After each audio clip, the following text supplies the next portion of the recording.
allegiance to the flag of the United States of America and to the republic for which it stands, one nation, under God, indivisible, with liberty and justice for all.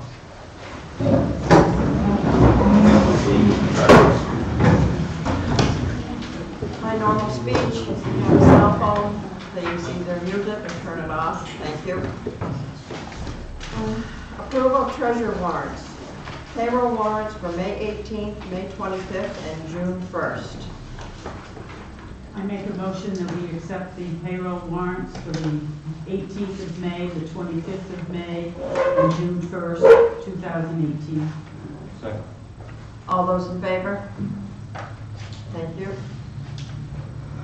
Accounts payable warrants, May 22nd, May 29th, and June 5th. I make a motion to approve the account payable warrants of May 22nd, 2018, May 29th, 2018, and June 5th, 2018.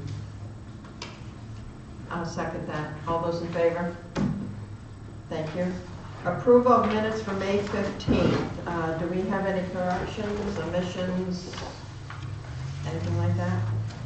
I read through it and I couldn't find anything, but.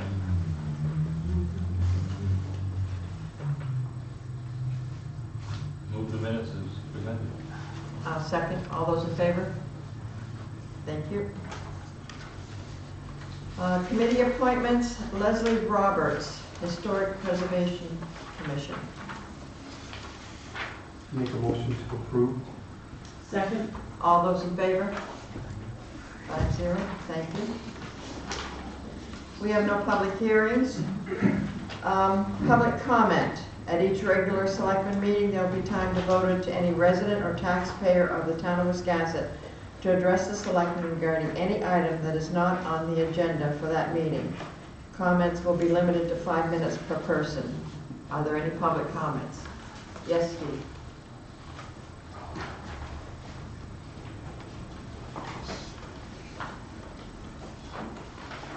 Steve Christensen. This is, this is just an FYI. If you guys don't already know about it, the second footbridge to White's Island has collapsed. So I don't know. Other than that, that's all I can do is tell you it's on the island end, and it's about a 20-foot section.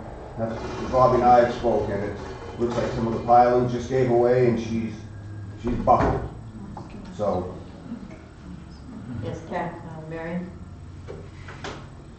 Thank you for that, Yeah, Steve. you're welcome. But I wanted to let the board know and the public know that the Conservation Commission is meeting with Maine Maine Coast Heritage Trust, and they're going to be applying for a grant. They have a meeting Friday. Oh, That's awesome. thank you. Thank you. Thank you. Any other part? Yes, ma'am.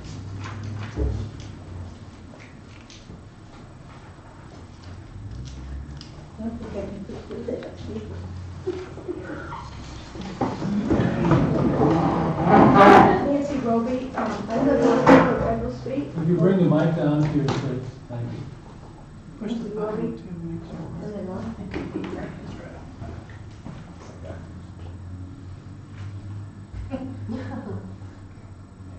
Thank you. You hear me now? No. No.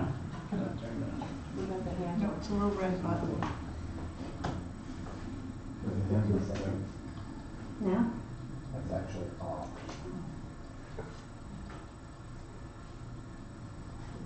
Can you hear me now? Yeah, there we go. Thank you. Thank you. I live on Upper Federal Street, and I know that the Water District is currently working on Hodge Street. And right now, when you go up Federal Street, if you drive up correctly in the lane, you kind of go from the elementary school to the old jail. You go about 5 times, thunk, thunk, thunk, thunk. And so if you don't choose to do that, the cars are going like this all the way up the street. So my question is, when the Water District is finished doing the streets, are they going to get the little elevator extension things to put on covers so that it's more level? Because right now there are some, some aren't a big deal, but there are others that are it's quite a thunk. So, that's my question. Thank you. Thank you. That's it. That is part of the project. They will repair the road back to the fashion that it was in, and they do plan to do that. Oh, thank you. Anyone else? Yes, Pam.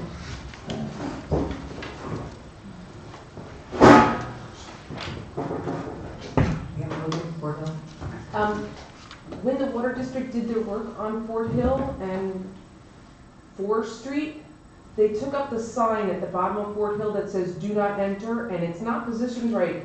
And about 3 times a day, I see near misses from people coming off Bradbury and people coming up Fort Hill. So can we get like either a red sign that says "Wrong way, do not enter, turn away, go back" before somebody gets hit? We'll contact the Water District regarding that. Okay, or like, I don't know, the street commissioner or something? Road commissioner? Yeah, If they move the sign, they have to fix it. I mean, it's still there, but it's like, when you're turning from either direction on 4th Street, it's just straight at the water. So nobody really, Okay. nobody really sees it. Thank you. Thank you. Don't want anybody to get hit. Anyone else? Yes, Kim.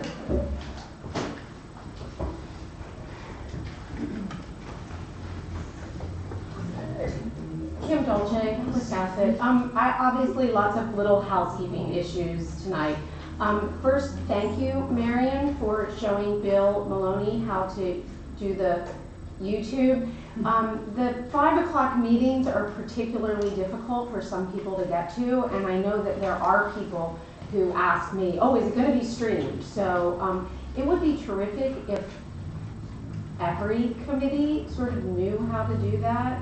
I don't know if you all intend to have every committee stream, but I think it would be nice. And I agree with you. Yeah. And when we were when we had LCTV, they did produce every meeting. I really think it would be great. I mean, I went through a spate where I was going to the budget committees, but you get kind of exhausted. I'm sure you understand that. Yes. You have a lot of meetings. And another housekeeping issue, I know that there are people, I've heard them say that they had written to Doug Fowler. The hill, the sidewalk, the brick sidewalk between Fort Hill and Middle Street on the northbound side of the street is still just covered with sand, so. Covered with sand? Yeah. Okay, thank you, Kim. Anyone else? Okay, we will go on. Department head or committee chair. Wiscasset Fire Department letter from Kevin Smith. Mary? I wanted to share with the board the letter that Kevin Smith wrote regarding response of the fire department. He wanted to say how grateful he was for the service in general. I won't read the entire thing, but he wanted to be sure that he thanked our department and also our neighboring departments that responded. So just that correspondence. Thank you. Thank you. Harbor Master, update on vessel and harbor and upcoming season.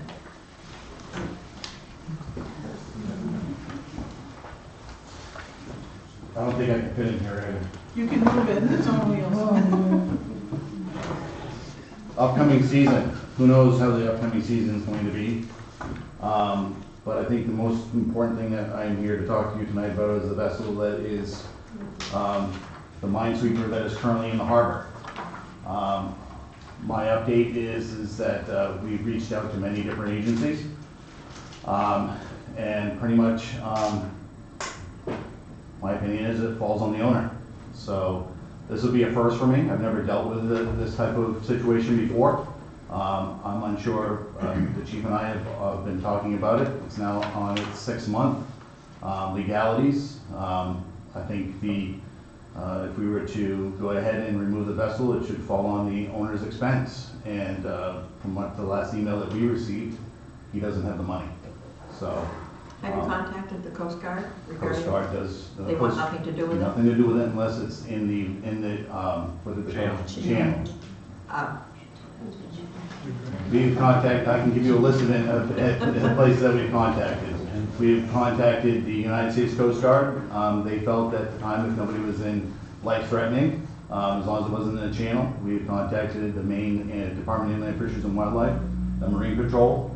EAP or EPA? Yeah, EPA. What will it cost The last time I looked, there was two, last time I spoke to Chris Morrison, there was two quotes that he received, and probably from the cost of probably $15,000, $16,000 to $18,000 to $19,000. Wow.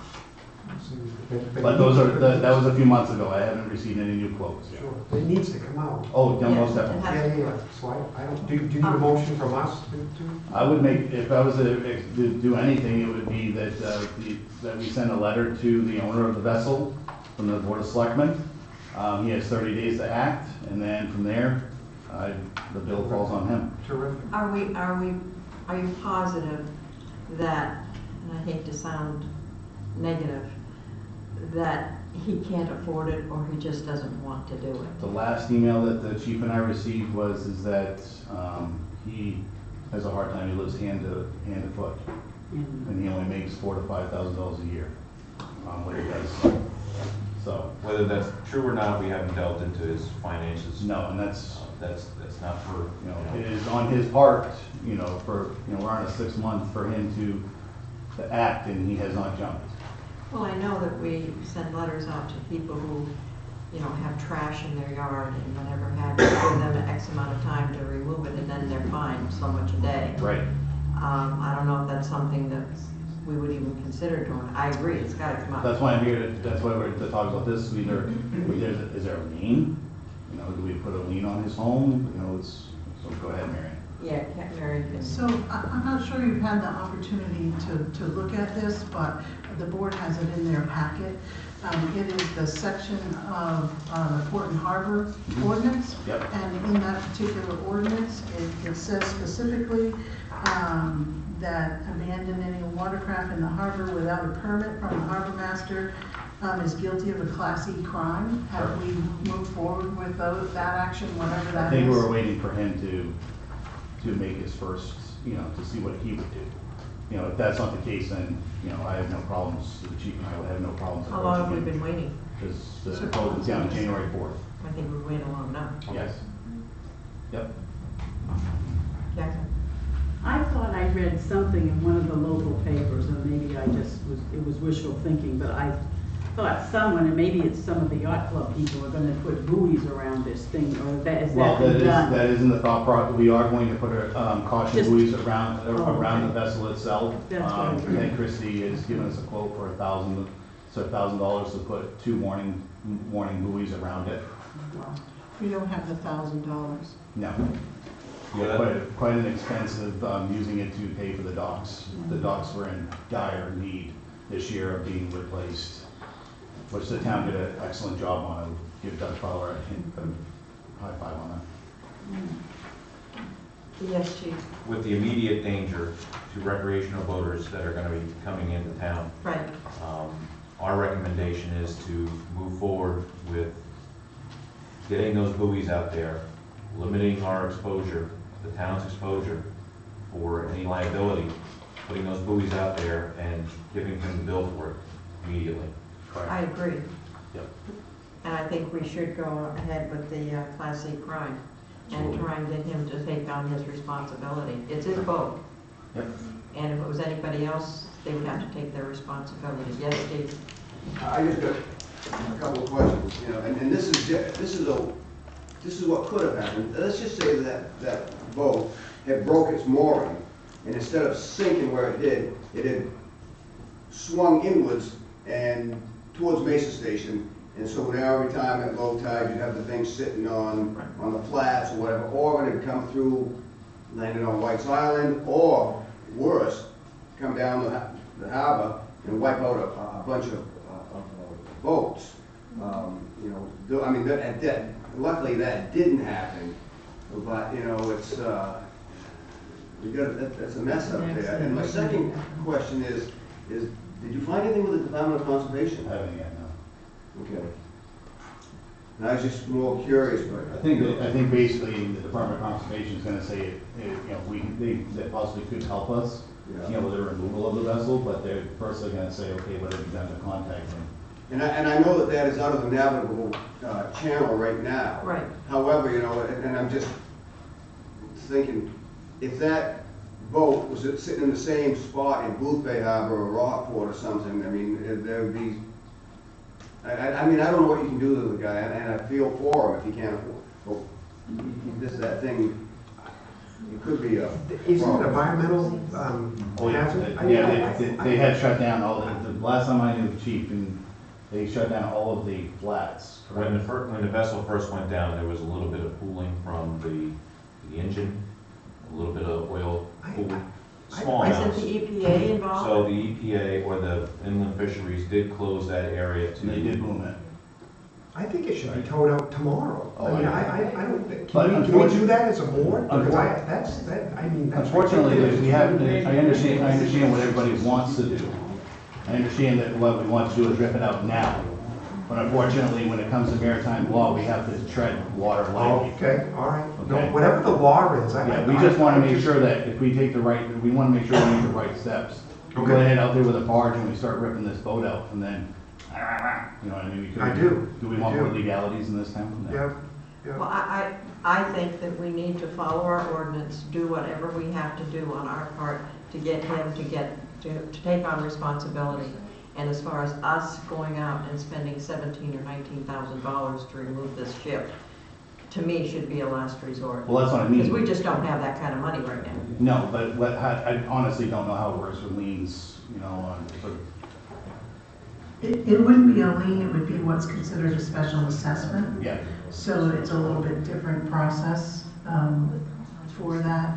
But to go back to some of the comments earlier about spending $1,000 that we don't have in the budget and sending the bill, I would want clear direction from the board where you want to spend that $1,000 Should be because told out. the town's gonna have to pay that up front and the budget's gonna be overdrawn. So we do not have the $1,000 in any of the budgets it's wonderful to want to put the buoys out there, but I Should don't just want to come out with sign the off vote, on a shouldn't it? bill and then, I mean, Does he own property in the state of? he does, He does. yes, Quite a few.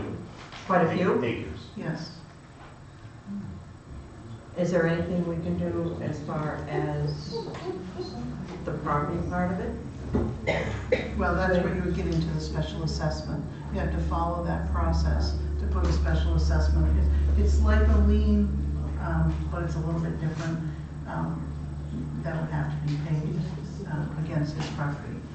Yes, Bob? If we put, excuse me, a special assessment on that property, it would need to be paid in a timely manner, or then we could lien the property with a tax lien and Correct. take it. If we just put a lien on the property, we wouldn't get anything until he sold it, if he ever did. Correct. Right. Correct, yeah. So it would be still. Well, I mean, if we have to pay to remove that boat from the harbor, then I feel a lien has to go on his property. Something has to be done. Well, I think the way Marion suggested would be the proper way Right, to do the assessment. right. And go forward with the Class E crime action. Yes, definitely. I think that you need to do both. Yes, Chief. back in January, this brought up a good conversation that Marion and I had, that going forward, we need your approval to make another ordinance that individuals that moor their vessels out there need to carry insurance and provide insurance to the town in case accidents like this happen. Just like a registration on your vehicle. Right, and name the town as an insured. Correct.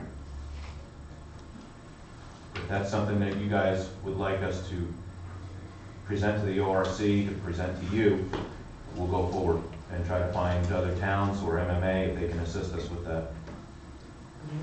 I think it's a good idea. I think you should research that, definitely. What does the rest of the members feel? I agree, and I think it's great that he's willing to do the legwork. Well, Participating. he's a harbor. They point Trump. There you go. They would point towards you. Do I have a consensus from the board that we should go with the ordinance? Okay. And I just hate to wait 30 days for that boat to still be in the water. I mean, we're talking summer, you know, this is, Well, let me see what we can do. You know, I'll look up the process and see what it is that we have to do, and I'll communicate with you Sure. what that might look like. I will say that Chris he's a boat lover, and I think, you know, like, you know, the old saying is that, you know, boating it's not a hobby, it's a lifestyle. And he absolutely loves the vessel. And I understand what he wants, but unfortunately, he's been given an ample amount of time to do what he needs to do and find the funds to do it. And now we're into the summer season, 6 months down into this. The fourth has been 6 months, so it's time for him to move. Right. Okay, so we've given clear direction. Yep. Okay. Anything else? Ben? I'm just curious, what, being found guilty of a Class E crime, what does that mean? Up to a year in jail. Or most likely a fine. Yep. He's not gonna go to jail for it, he's most likely, it depends on what his past is. Is he a reoccurring criminal? And I haven't seen anything in his past that says that. He never really had any. So he's gonna be hit with a fine, period. Yes, I basically, I agree with Jeff. I don't understand why the DEP is just sort of walked away from this. I mean, if anybody else polluted the river, let's look out. Do you have the communication from all these agencies that you can share with me? Sure. Because I think we might need to have some conversations with some folks above those that you've communicated with. But I think all in all, no matter if you still contact the Coast Guard, we've dealt with Coast Guard Station Portland, you know, the Marine Patrol and the Inland Fisheries and Wildlife, no matter what communication you have, this responsibility still is gonna fall on the owner. Marion just came back from a conference yesterday, and we're getting $400,000 to clean up the Browns. So Right. 16 days, this is ridiculous. I mean, from this selected seat, somebody should have the boat should have been out of the water. Right. It just, you know. Like I said, it falls on the owner. We're waiting to see for him to try to come up with something, but unfortunately, you know. I think we need to give the owner a little push. Yep. Bob? I just want to say, I hope that we could chart a course here, little Joe, but that would ask for some sort of response in a timely manner with the threat to do the fine if that didn't happen. I mean, if he doesn't have enough money to take care of the boat, what's the point in fining him too? If we could see if he couldn't spend his money to deal with the boat, I think we'd all be better served. With one thing with your comment, sir, this is an ordinance. That means the town attorney has to prosecute it. It's not a state law if that's what you're going on. So if this is based on an ordinance, the town attorney's gonna have to prosecute that, and it's gonna cost the town money for him to come in or her to come in. No more money on attorneys, please. I agree. I mean, real, you know. Unless I can find a state statute, maybe Levon knows of one that we can charge him state-wise. Failure to adhere to the rules of a harbor master. We can go with that instead of the ordinance. That would be great. Yes, Jim? Is this World War I or World War II month forward? Two. Okay. Why do you want it? Well, I'm just throwing this out there. Oh, I know what It's it's out of the box thinking. thing, but the Maine Maritime Museum or the Penobscot Maritime Museum, just something way it might be handled with, if they're willing to take it, and he doesn't have the funds, if he donates the rights to the boat to one of those museums, they might have the wherewithal to pull it out and recover it. That'd be something to look and into. museum collection. Yeah, but that'd be definitely something to look into. Yeah. Okay. I just was thinking from what Jim just said, if we tow it out, is it ours? But you could be looking at some legalities. You know, Okay. Because that's a great, we could back into it. If You know what I Chris mean? Morrison If comes we to- take ownership, then. If the owner comes to the boat, comes to us tomorrow and says, I give this boat to the town of Wiscasset and declare it abandoned, then it is ours. Yeah. We don't want that. No. No. No, but I'm just saying, we could sell it, Right. you know. Whatever we get. Yeah, we got 16,000. Did you say this was your last meeting, Jim? Eye in the sky. We're spending our money. It's his last meeting.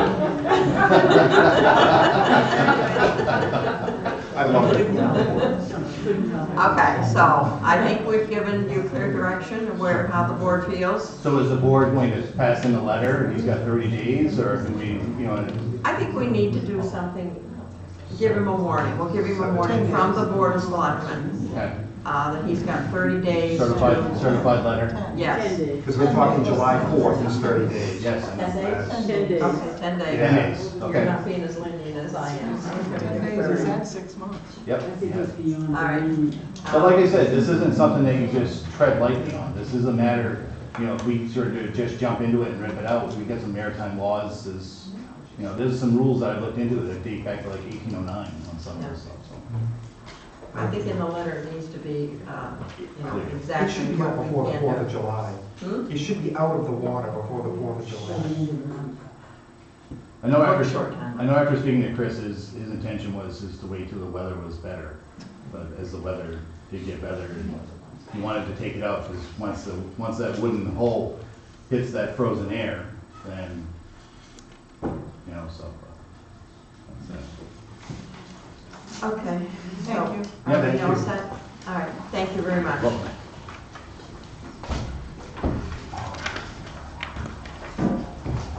Public Safety Advisory Council, presentation of survey results.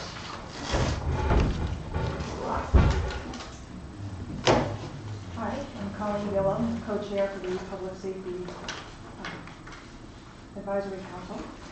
And we did a survey, and I just wanted to, I summarized it, and I want to read something to you if you mind hearing it. The Public Safety Advisory Council has been in place since April of 2017. Our mission and purpose is to act in an advisory capacity and report back to all the public safety departments by bringing to their attention feedback received from the community concerning all public safety issues such as law enforcement needs, fire suppression, emergency medical care, and other actions. To this end, the Wiscasset Public Safety Advisory Council is devoted to the facilitation of flow of ideas relative to public safety and the continued improvement of the quality of life of its citizens. So to meet this mission, the Public Safety Advisory Council first began by meeting with members of the community through our own networks and other community groups such as Partners in Education, which is a local parent-teacher organization, and the Chamber of Commerce to reach out to our local businesses. The suggestion of hosting a survey was made in one of these discussions by a citizen. The survey was developed in March of this year and administered from April 6th to May 4th. The survey was available online, and a link to the survey was available via the town of Wiscasset website. It was posted by the Wiscasset Police Department Facebook page, and it went to the Parents of Wiscasset Facebook page and was shared by the Wiscasset newspaper. The survey had 9 questions and a comment section. We had 181 responses to the survey with 50 people leaving comments. Interim results were shared with the public safety chiefs and the town manager on April 24th. Final results were reviewed by the council at our May meeting.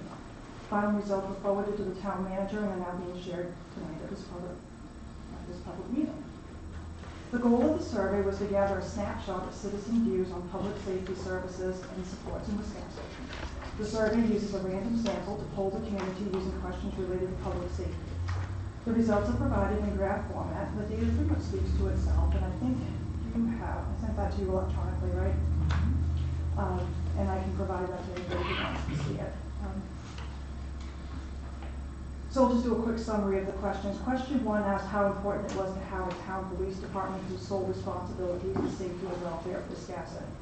The question was rated on a 5-point scale from extremely important to not important. The 55.25% of respondents rated this question as either extremely important or very important. 38.12% rated the less important or not important, and 6.63% rated the question as somewhat important. Question 2 asked about reducing the existing budget to reduce the overall municipal budget. 44.69% answered yes, while 55.31% answered no. So we understand that the board is no longer looking to make those cuts, but which we're really appreciative. Question 3 asked if you were aware that the budget cuts may result in department elimination. Survey participants overwhelmingly reported that they were aware, by nearly 94%. This question was approached to assess the community understanding that budget cuts to public safety may result in the elimination of a public safety service. Question 4 asked if the community members would support an increase in funding for public safety. 30% said that they definitely would, 21 said that they probably would, while nearly 34% said that they definitely would not support an increase in funding. 15% said that they probably would not support an increase in funding. So that question was pretty close in numbers.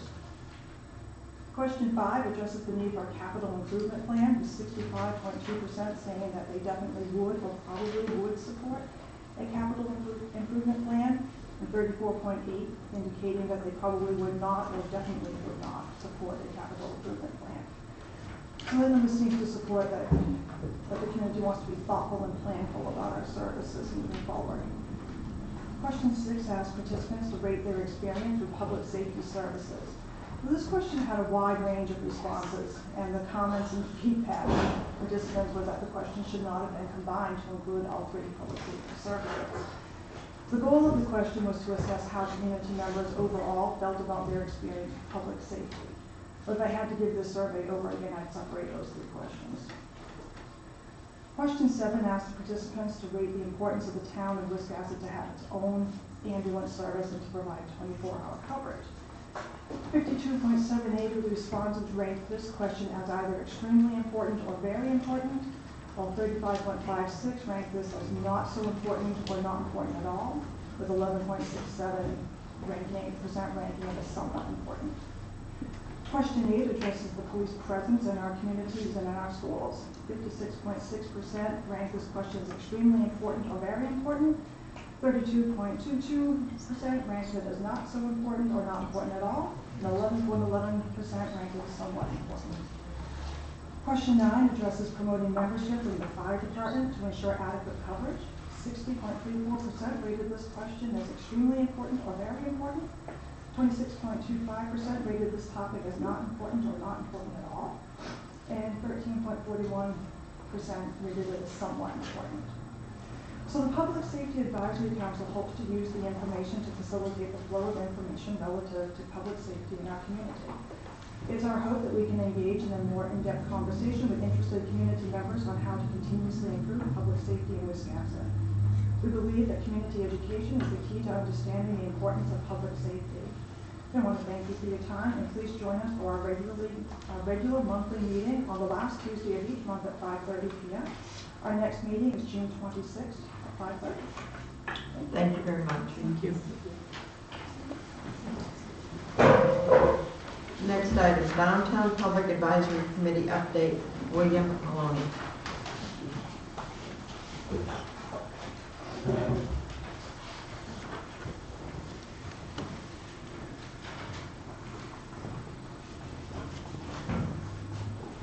We thought we were having our last meeting this evening, but we've got one more coming up.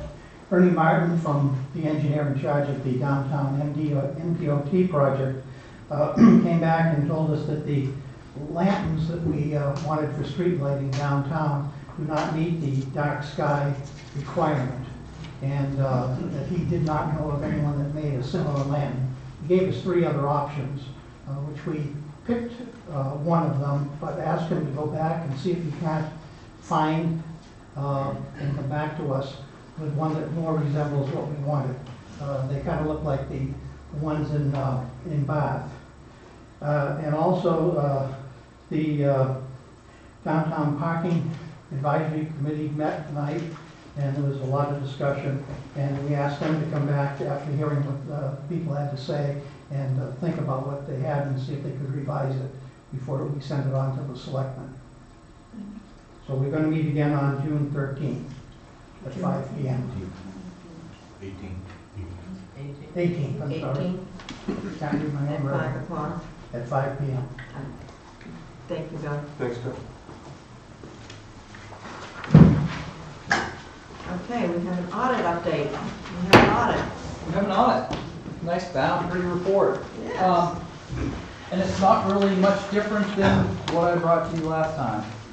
There's a little bit more money in the undesignated fund balance. If you go to page 44,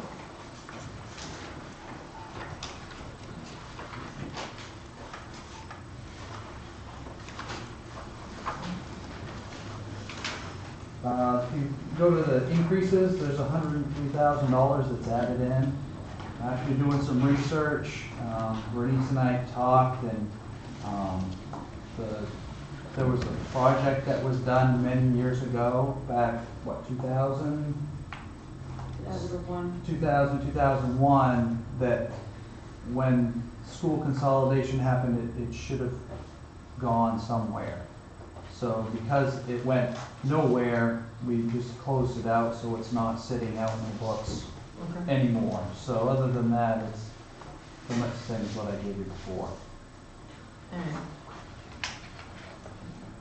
So at the end of the day, there's $174,000 in undesignated funds after what you took out to reduce taxes in this fiscal year that you're in now. We started this fiscal year with $174,000, correct? Is that what you're saying? In undesignated. In undesignated. Yeah, we got the 619 designated tax deduction. Right. So our fund balance was $174,000 at the beginning of this fiscal year. Yep. That we're in, ready to Right now. Okay, I want to make sure everybody understands it. Yes. We're adding to it, hopefully. Yep. Hopefully. Okay. Anything else? Any board members have anything? Mary? I just wanted to let the board know and members of the public that Fred is going to have his office forward this in electronic format, and we will be posting it on the town's website. Good. And tomorrow morning, we'll also submit it to the Department of Education and also the Department of Audit, so that satisfies all of the filing requirements for your audit. So that we'll put all of that stuff. It'll close out the year. All right, that's good. And now you can begin a new year. Yes. Thank you very much. Thank you. I do that. Yes, okay. Page 45. Yep. Under leisure services. Yep. Community center fees. Yep. The 426 was the revenues that we had projected. Yep. Appropriations, where do you come up with a 510 figure? That's the combination of the two funds. Revolving one. The revolving one and then the regular fees. Okay, but where does the revolving, where would I find that? I have to look up the revenue code. I mean, I know where to find the 426. Yep. But I don't know where to find the 510. 79 and 80. Yeah, because those two were combined. Correct. So it's the two revenue codes, 79 and 80. So Bernice can print you out the revenue report, and it'll show. Do I have that with me?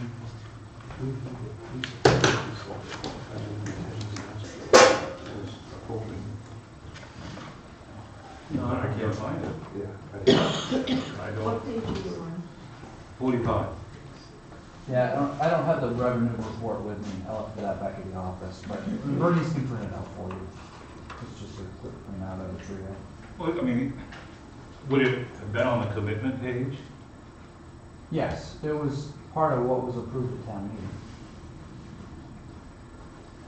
Well, that's where you lose me, because I don't believe that 80,000 was ever on the town warrant itself. Like I said, I can find the 526, but I can't find that, the extra 80,000 that you say should be in that line. I still question it, I guess. I guess I don't understand your question, Ben. That was the seed money? Is that the seed money we were talking about? No. Yes. 79,000? It shows it on that line, it shows an overdraft of 83,000. I don't know where that number comes from. It shows that we projected to get 510 to 35, and we only received the 426. So there was a shortfall of the 83 in the collections. But I can't find where that 500. You can't find the 510, 235 is what was voted on? The 426 figure was the one that was voted on for projected revenues, but your next line over says 510. No, the 426 was what was actually received. Was actually received. The 510 is physical what was cash that budgeted. came in to the town office for all the programs that are up at the community center, it totaled $426,000. But the budget was $510,000. You'll have to show me that number, because I said I can't find it, and I've looked and looked and looked. And that's for the 79 and the 80. It That's the- should be, That's the combined number. it should be, but I will go research.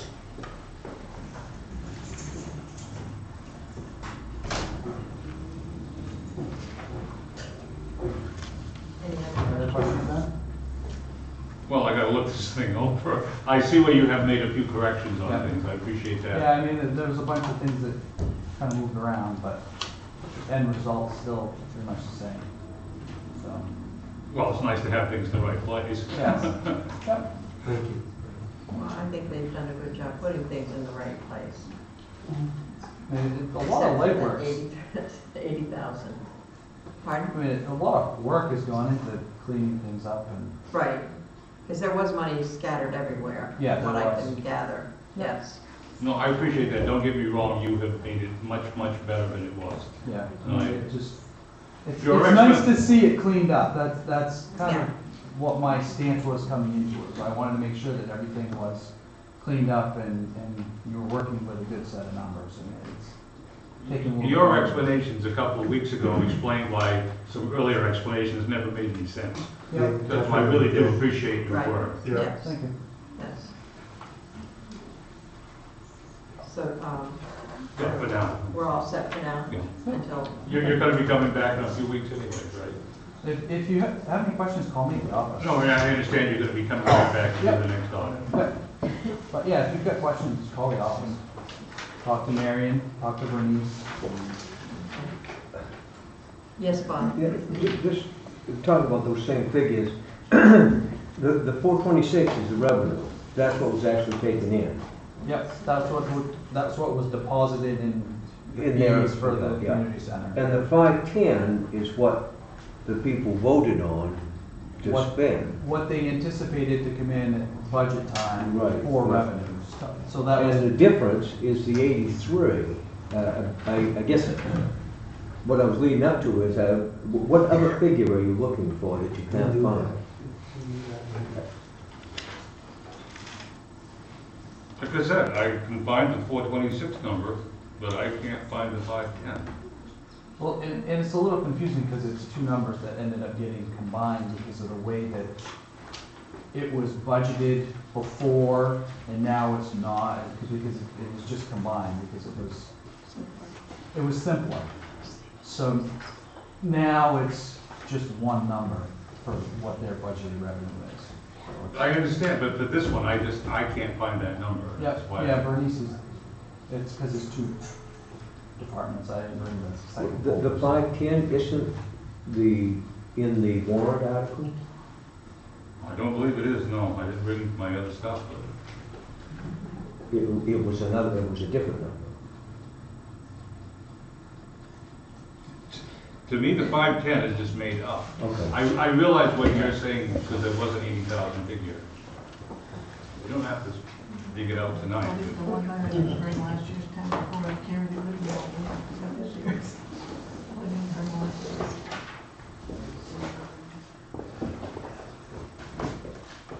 Might be able to figure it out.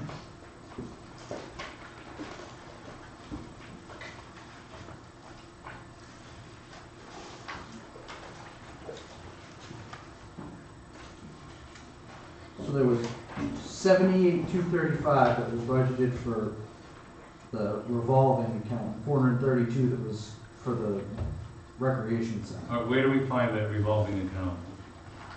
It's, Bernice said one is 79 and the other one is 80 for revenue code.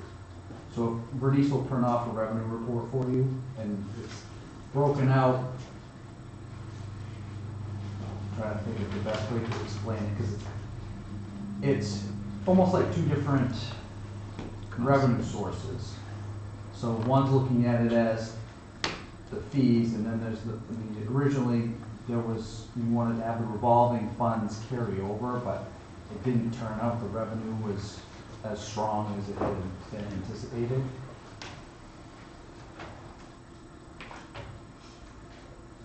No, I mean, it seems to me that you should be able to look at the town report, the warrant, and it should be in there. Right. Weren't there 2 articles in that year, one for the revolving and one for the wreck itself? I haven't found it, that's all, you know. Yeah, I thought we couldn't find it. We looked through the town report. It was advertised that it was going to be there through the budget process, but I thought we couldn't find it. It's the way that Todd had presented it. I'll get you the information. All right. Well, yes, someone's gonna have to show it to me before I believe it. Okay. Thank you very much. All right, thank you. Thank you. Thanks, Brad. Thanks so much.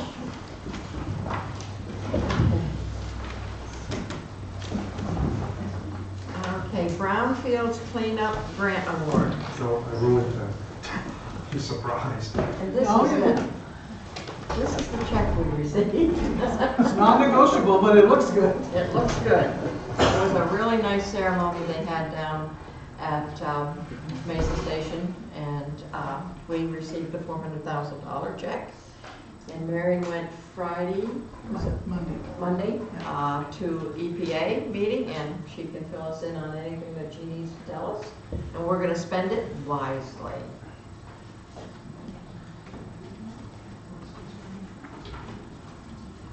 So on Monday, Kathy and I attended the mandatory training for the administration of the grant.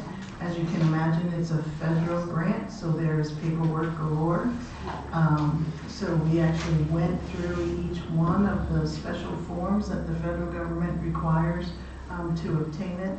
The funds will not be available, as you know, until October 1st, assuming that the federal government approves their budget. But there is some preliminary work that we can do in advance. We can send out an RFP to hire the consultant and the actual folks that are going to do the work. As you know, we've already done the phase 1 and phase 2, so we've identified what the problems are. So these funds will be committed to the cleanup of those contaminants. So. Okay. Anybody have any questions regarding it? Comments? And then we can resell it. Yes, then we can resell it. That's what we need to do, is I've been resell only it. waiting 6 years. So. I know. Sure you don't want to stay on a little bit longer? Okay, the next one, village sidewalks, addressing overgrown shrubs and trees. So you may remember some time ago, we had a conversation about private shrubs and trees that are creating obstructions on our public sidewalks. And what I would like to do is send a letter to all of those property owners, letting them know that those areas need to be cleaned up. And if they fail to clean them up, in the letter we'll also let them know that Public Works will be cutting back the shrubs. If I was a property owner, I would not want Stephen with a chainsaw, so I would want to clean them up. But especially the way that he feels about trees, there would be nothing. I wanted to talk about it publicly because we have had a lot of complaints about shrubs that are creating visibility issues, and for those of you that walk downtown, you know there are shrubs that are overgrown. We are going to take pictures and identify each one and include a picture with the letter. But as you know, you folks will be the first ones that will get the phone call when the property owners receive these letters. So I just wanted to give you a heads up about it. We hope to do it within the next couple of weeks to have the sidewalks cleared, obviously, for our July 4th activities. We have had some informal conversations with property owners in the past, and we've not been successful in having them cut the shrubs back. So just be prepared for phone calls. We will give the property owners opportunity, but if they do not comply, then we will be clearing the obstructions from the public walkway. Does the board have any questions, comments? Okay. I was gonna say, nobody has called me and complained about these shrubs, just for the record. I'm not saying there might not be things that need to be done. We have the photographs, so. Yes, John. I agree about the shrubs and the trees. I'd like to see something done about the situation over on Lee Street. And it's a situation that I'd like to see that the town deal with. There were 2 cars there, they've been towed, but there's an awful lot of stuff by the house. The other thing that I've been talked to about, and I'm not sure what this has to do with the Wiscasset Historic Commission, but we also have a fence down on Route 1. That fence should be taken care of, and I'd like to see the board step into it and figure out how to get rid of this problem. Where on Route 1, John? It's right by the Rafter, where the Rafter house is, between David's house, David Sherry's house, and the corner of Bradford. There's a wood fence, sort of a stockade fence that has been falling down forever. Okay.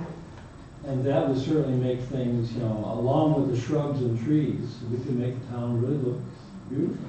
We could. Thank you. We'll see what we can do about that. Yes, Jim. Yeah, the house on Lee Street, the owner of all the items that are surrounding that home are not owned by the homeowner. He was a renter, he moved out, and he's in the process of getting all that stuff out forcefully by the homeowner. The homeowner is, unfortunately has his hands tied right now. The gentleman that was renting there is not cooperating. But the homeowner is cooperating with The homeowner is trying to do as much as he can, but he's limited on what he can do. And this guy just dumped all his stuff there and it's sitting there. The code officer is working on that issue. Okay. Anything else on that issue? Okay, let us go on. A new business. Request for authorization for the town manager to execute a service agreement with the Coastal Humane Society doing business as Lincoln County Animal Shelter. I'd be glad to make a motion. Second. It's been moved. Second. All those in favor? If this is contingent on next week's vote, I take it. Funding, yes. All those in favor? 5-0. Thank you. Downtown Public Advisory Committee discussion.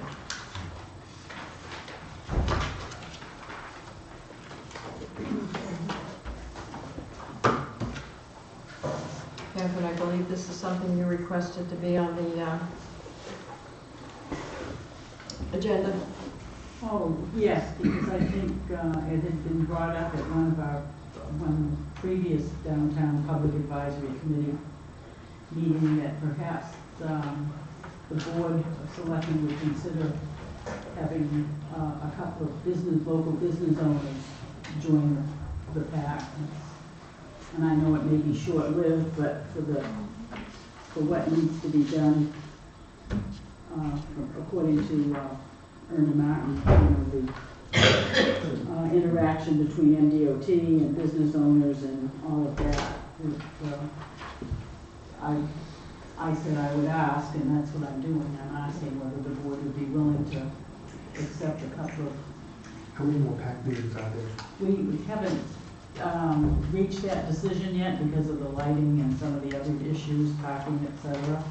So it may go on for more than just a couple of months, but if we're going to have, I think the PAC, some of the PAC members, at least I would want to participate in working with MDOT, the business owners, and just making sure everybody's informed about what's going on. So it's merely I think a courteous thing to do, to ask the business people if they would like to have a couple of their people become members. What? At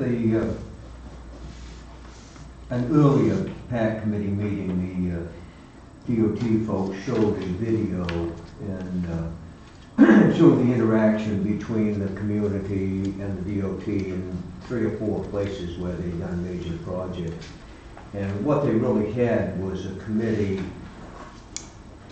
This, I think, is after, if they had a PAC committee, it decided on the color of the bricks and the size of the lights and things like that. It was a committee that was more informational to make sure that the business people and people that was involved in the downtown was aware of what they were doing, what was going to get done next. It seemed like more of an informational sharing committee than the PAC committee as it exists today. But it was all business people. You know, I can see this being a good thing. A separate, maybe after the PAC is done, is that what you're thinking? Well, I think so. The video didn't really share that. It only showed the interaction between the business committee and the DOT. And it was things like sharing the schedules, and they did say that some towns had made up T-shirts that said we survived the project thing, and was, I don't know if they were passing on or what, but they were doing those kind of things. But this was after the work of the PAC committee had been completed, I'm sure, because the jobs were proceeding.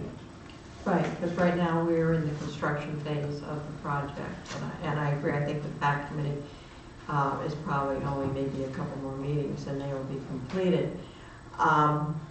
I have no problem with discussing it. I think we need to wait until after next Tuesday to the new board. I think that should be a conversation with the new board. Yeah, and actually, I think it would be logical to wait until after the next PAC committee meeting. I do. I agree.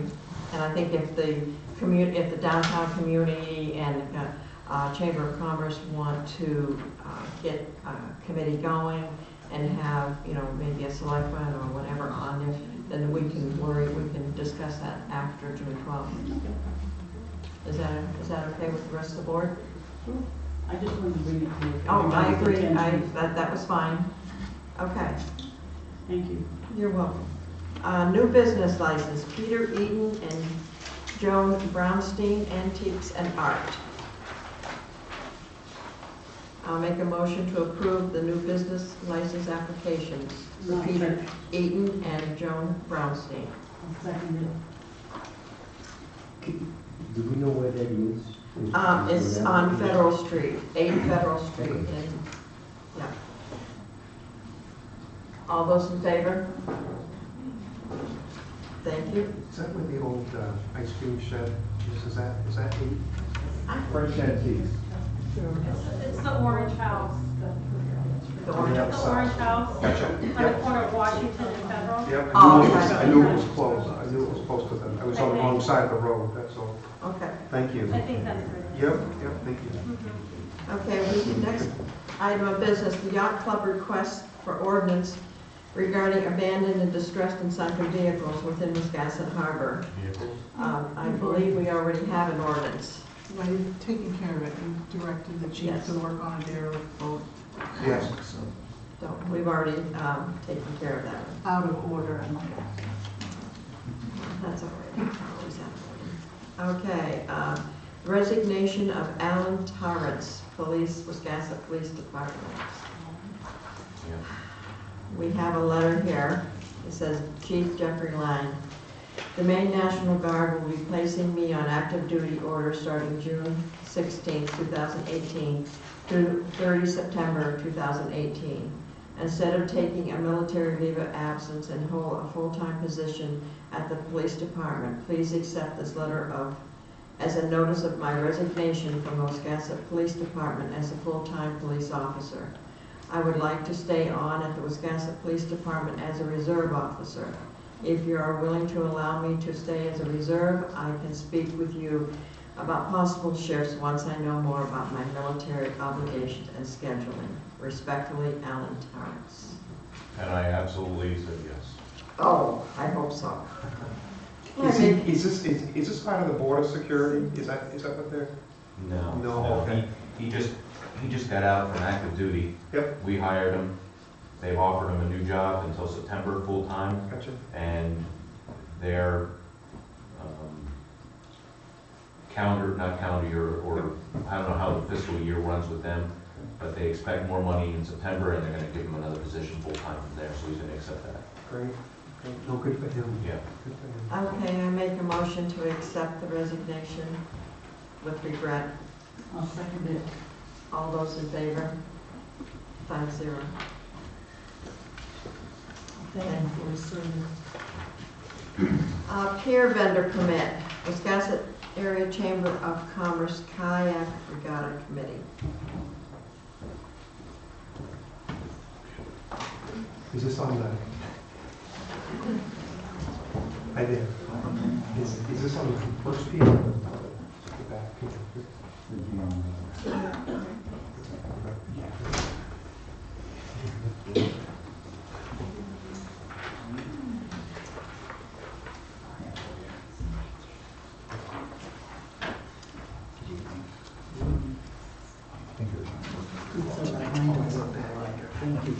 There you are, sir. Thank you.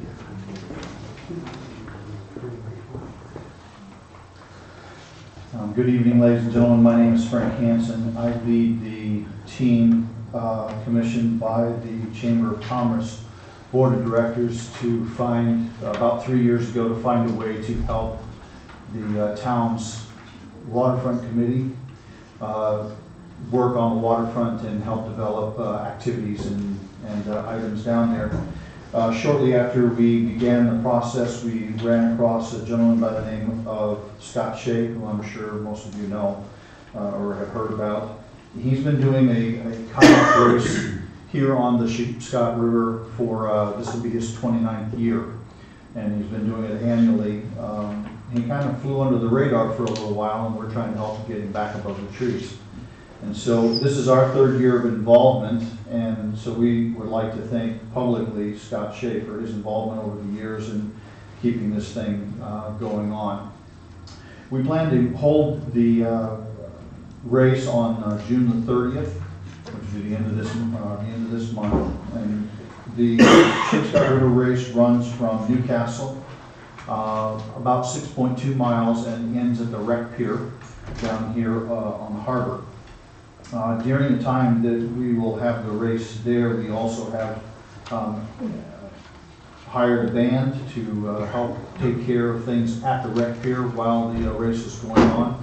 The race will last for about 2 hours. Some of the folks who are the professionals will be there in about 35 minutes. They're really fast. And then the rest of the folks will just come in and go in as they go. We also will have a plan to have an open mic night down there, and we have quite a number of local talented groups that will be down there doing these things. And so we have a couple of things that we would like to request during this time. We need to see if we can get a section of the parking lot reserved for the use of both the individuals who are down there as spectators, as well as folks who would be there for vending purposes. We have the Wiscasset Yacht Club who's going to be helping with some of that, and we also have a couple of food trailers that would like to be vendors during the race. The second page in the packet that I handed you is a Google Maps picture of the Wreck Pier, and we're requesting the possibility that we discussed with the chief, the possibility of reserving the back half from the harbor master across to the ice cream shop as a space so that we don't have any cars moving in and out of that space while people are walking around. There were a number of children last year, and so we just want to try to keep everybody safe.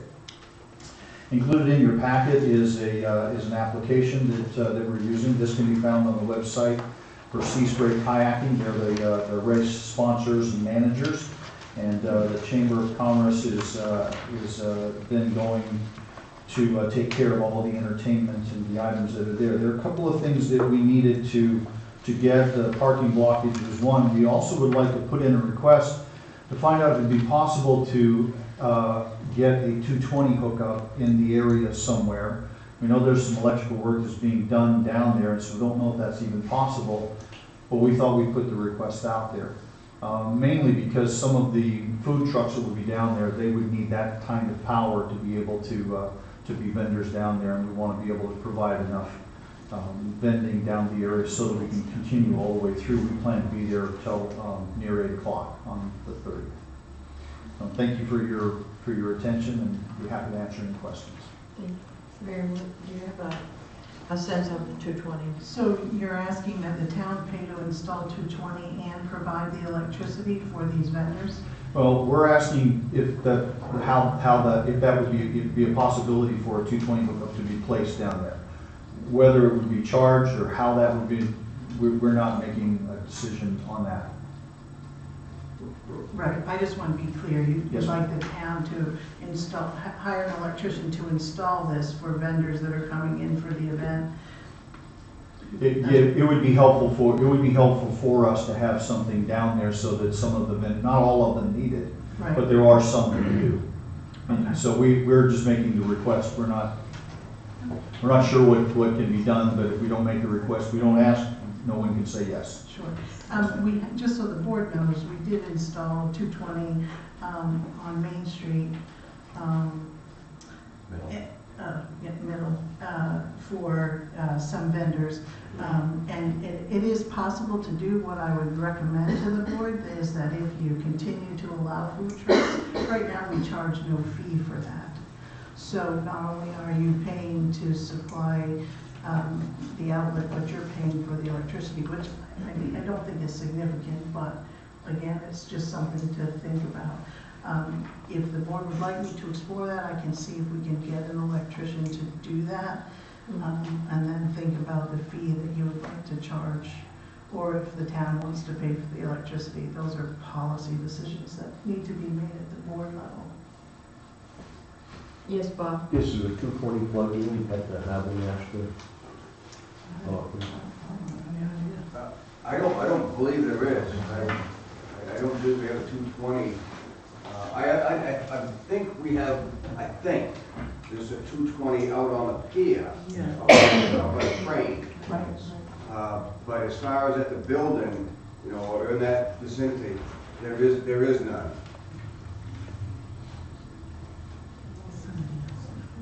If there's one out, Thank you, Steve. if you think there's one out by the crane, who would use that 220 outlet? I don't even know. I'll be honest with you. I don't know why it's there or what it's.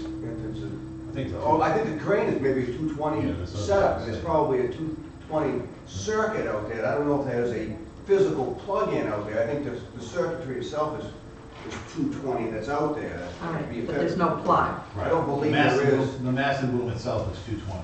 Okay, but there's no plug that you There's no could put plug, an no, extension but cord in. it's there, and if It's there's there. something to run it. You could run it from there. Right.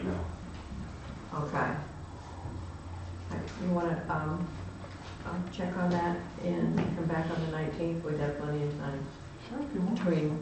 Is that okay with the rest of the board? Yeah, I think that's a good idea. Thinking down the road, these people are gonna come and. I think there should be a charge. I definitely think there should be some type of a We can charge. maybe have a fee of Well, I some think sort. there needs to be. I mean, I don't know that we can do a bunch of electrical work in one day. Well, Right. I think of future things too. What about the other end of the pier there, where they have the 4th of July, they usually have a disc jockey there and the It doesn't music? require 220. It doesn't require, okay, it's not a live band, right? And there are some food trucks that are self-contained that have their own generators, so I think in the past, we may have had some of those trucks come, and they don't require outside power, so that's probably why you haven't run into it, but. Susan, did you want to say I just something? want to make a quick comment that on our application, we do have a day use permit fee of $25 already in place. Oh, okay.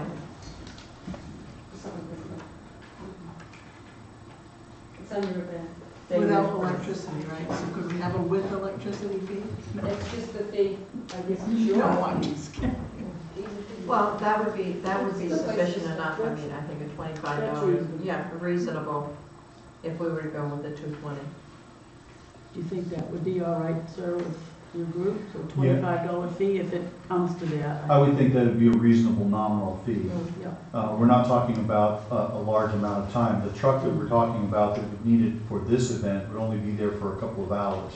They have to go to a previous event during the day, and they'll be coming later in the day. So a couple of hours of electricity that they're talking about, and they're not talking about running a huge, deal. It's just the way that they're set up, and the generator doesn't work in their case because the fryers that they have they just draw too much power.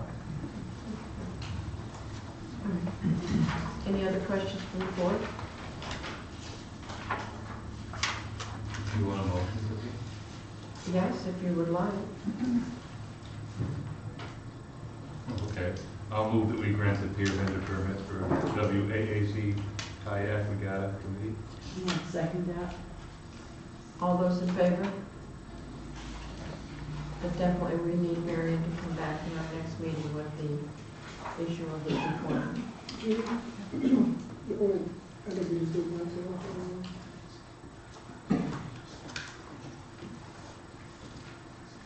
Thank you very much. Thank you very much. Thank you. Judith, it would seem that could be just a simple matter of putting a 220 outlet right next to the fuse box, which would be minimal. And then the opportunity would be there to plug in a cord, which probably the vendor would have. Yeah. So it could be, then they could be located right next to another national shop, so that it wouldn't be the cost of running a lot of wires. Right.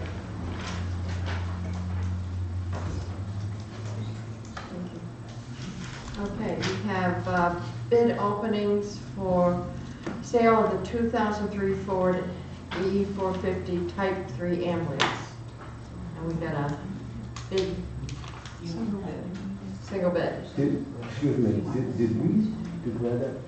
Yes. Surplus? Yes, we did. Where was it advertised? Toby, where did we advertise it? We put it on the board, we did it on Maine Municipal, it was in our meetings here. But none in the public, the local newspapers had a notice of it.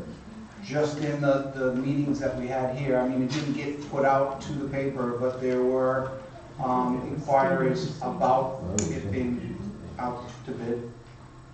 I always thought that should be. Yes, Kevin. I always thought that if we had anything that the town was going to sell, cars and whatever, and they went out for bid, that an ad would be placed in the local newspapers so that the public would be aware of it. If they somebody, for example, an ambulance, they would have read it in the paper. But not everybody in town comes and reads the bulletin board. Not everybody in town comes to public safety meetings. So it's just a question. Is there a policy on this? Yes. I would think so. But I don't know. I'll check the minutes, but I know that we did discuss it until we did talk about what he was going to do. If you want to re-advertise it, I have no issue No, with I it. just but- wanted to ask. We only get one bid. I would assume it wasn't advertised very aggressively. Well, we don't have to look at this bid. Well, We that's why I can- wanted to interrupt you before you opened it. I haven't looked at it. It's open, but I haven't looked at it. I'll reseal it. We can open it and reject it. I think it was on the. And if you want to, we can re-advertise. Is that the board's pleasure? With the board's permission, I'd like to have the opportunity to check the minutes to see where you declared it and what the steps were. And if you decide you want to re-advertise it, I'm happy to do that. But I know we did talk about it and we did follow that direction, so. Whatever the board's pleasure is. I'd like to see what the bid is. It's right here, Jeff. It's open. You can reject it. It does say that if you're not happy with the price, that the board has the right to reject all bids and reopen it again.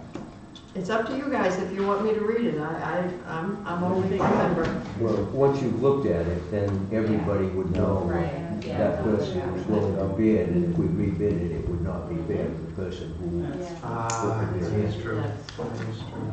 I just wanted to accept it. This is your last meeting. I His know. last I hurrah. know. Gonna take the money and run. Yes. No, but Bob's right, that would be unfair. If we're gonna reject it, we shouldn't.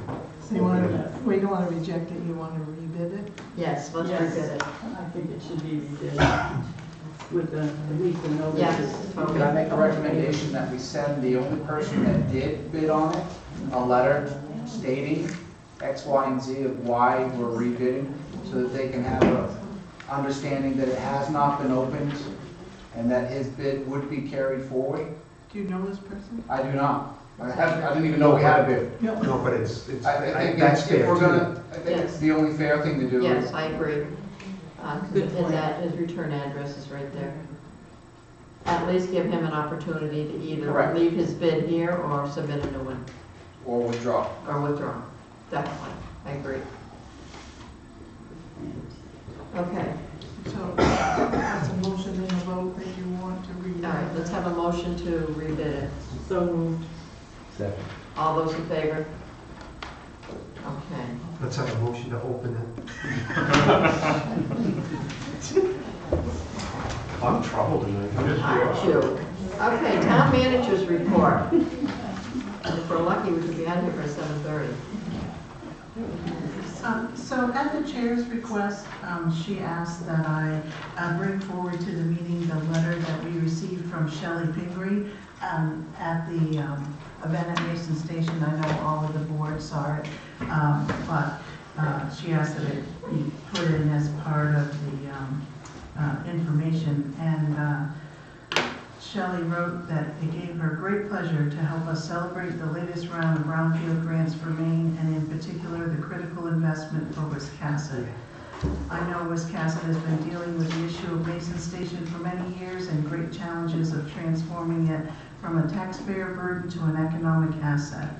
She says, thank you to the U.S. EPA, Maine DEP, and municipal officials and other partners for moving this project forward, and congratulations to the town of Wiscasset on this very exciting day. Best wishes, Shelley Pingree, Member of Congress. So just wanted to share that letter with the board. Tomorrow morning, I will be in Augusta, meeting with the FAA. As you know, we've been working towards obtaining an aviation easement. At the airport, we were successful in negotiating 3. We have 1 more, so I have an 8:30 meeting tomorrow morning to discuss the future capital expenditures at the airport.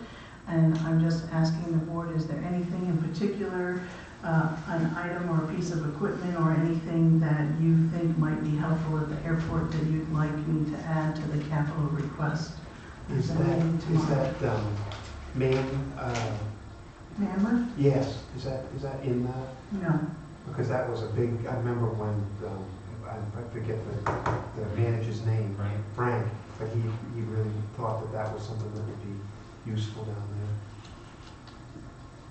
I don't know what it is, but it sounds pretty good. Can you tell me what's on the list now? The only thing that's on it right now is the fencing project that we've been working on to secure the perimeter of the airport because of the wildlife issues that we've had. That's on there, and the continued funding for obtaining the final aviation easement that we've been negotiating for. And then we still have the plow vehicle that's still out there. We haven't made any decision on whether to move that forward, but that was for a plow truck that would be specifically for the airport.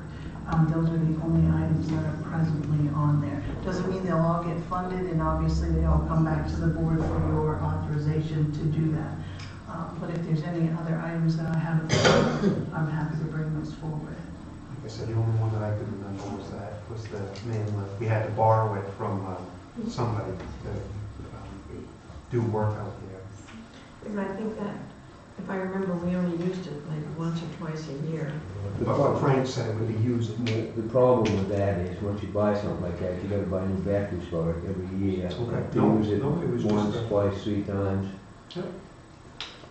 I'm just remembering from his capital, you know what I mean, that he kept saying it a Now lot. I remember, but I think there was other members of the committee that stated that they borrowed it from someplace else, somebody else, and they only used it like once or twice a year. Perfect. Which was not, to me, a good enough reason to go to that expense. Well, but I mean, this would be a grant, is what I was saying, that we would have it, correct? It would be ours.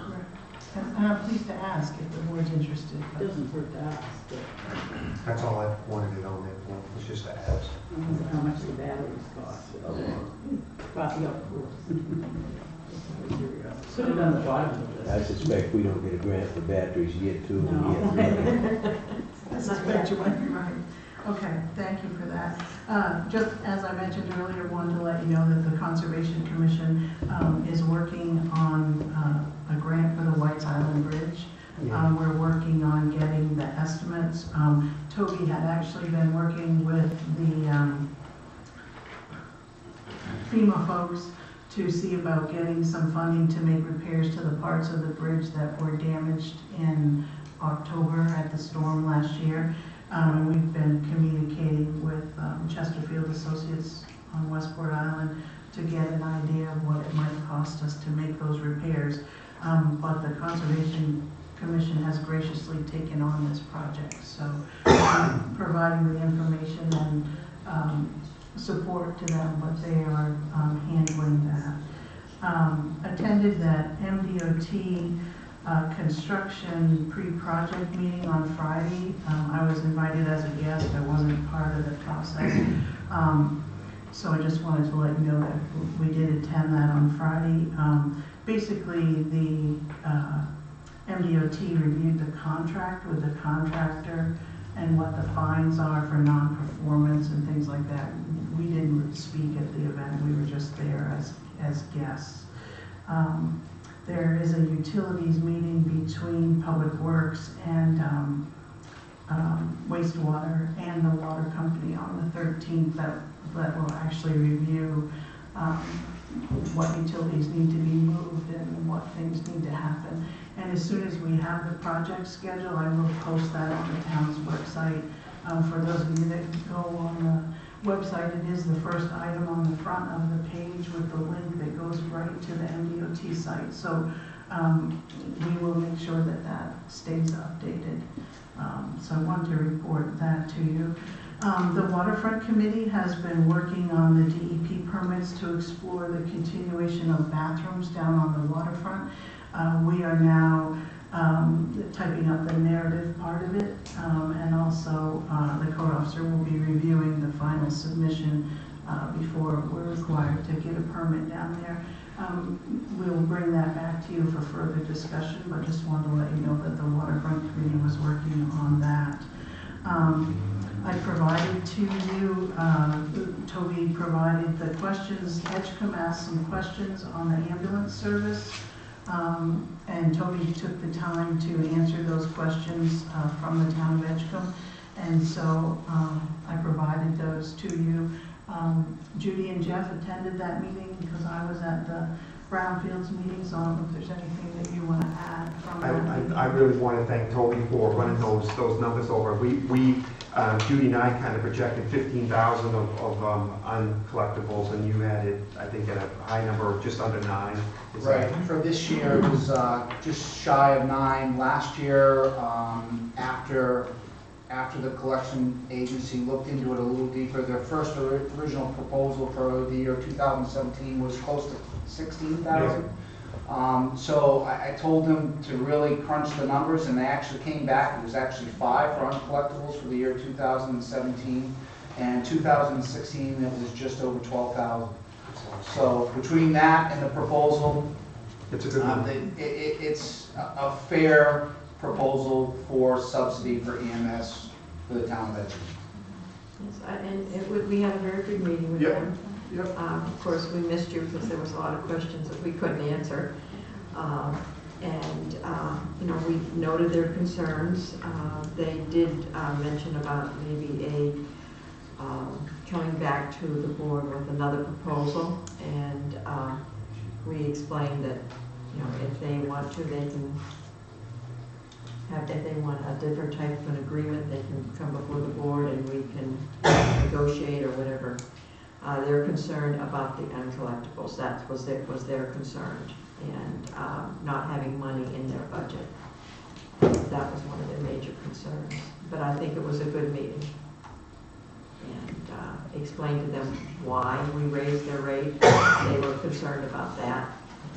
So we've never done it in the whole 8 years that I've been on board, and we wanted to keep all of our contracts in line. So they said they will be meeting within the next couple of weeks, and I assume they'll be getting back to us. That's it? Yes.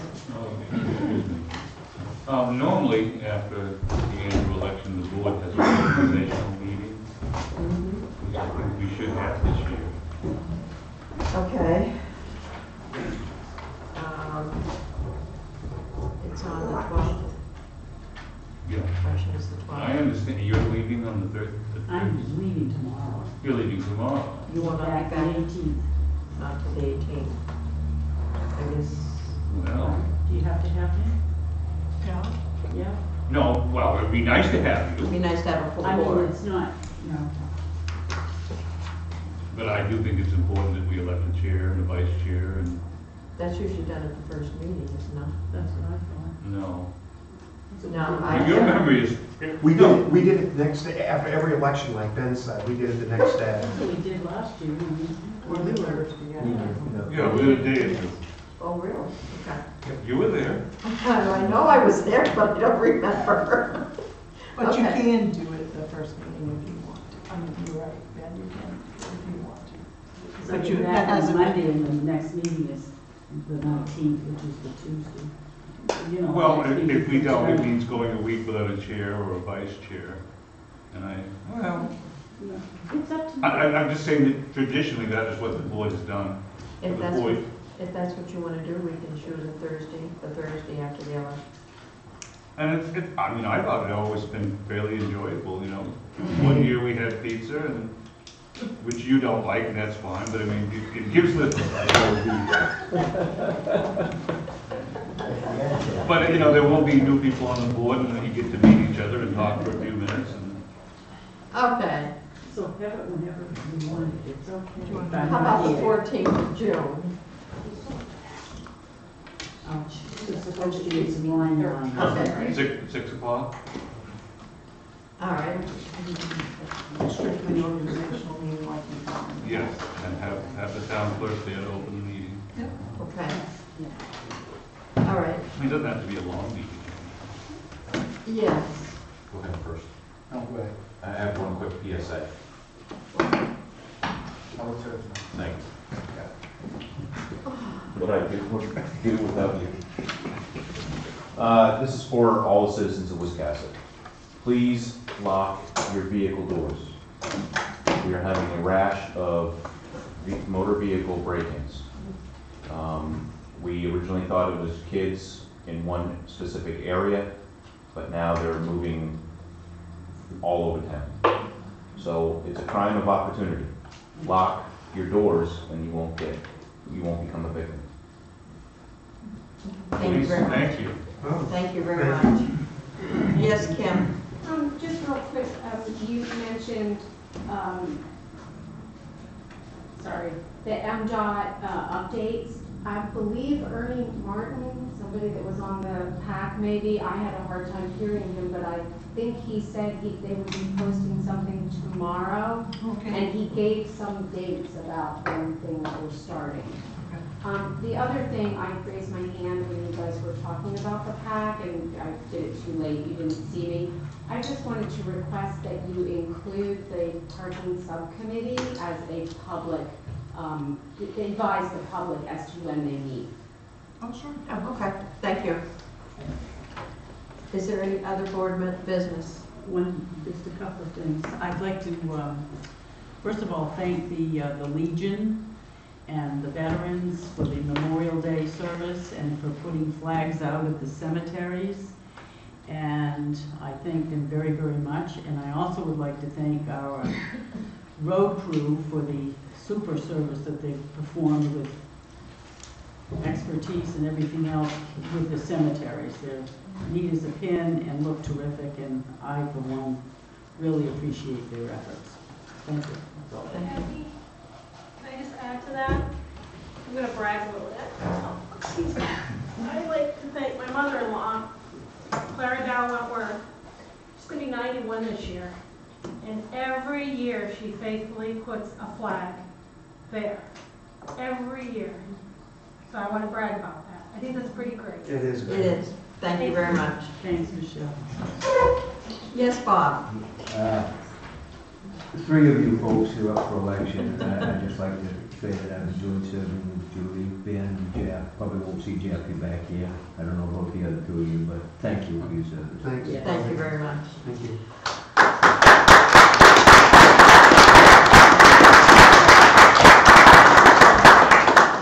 And I want to wish Jeff all the luck in the world.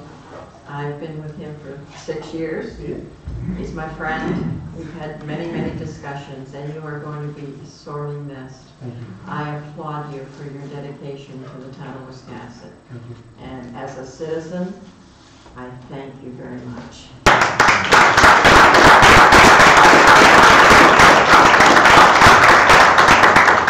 I hate repeating what other people say, but I agree with them. It's been a joy serving with you for 4 years. Thanks. Thank you. Thank you. Anyone else? Okay. I have a motion to adjourn. So moved.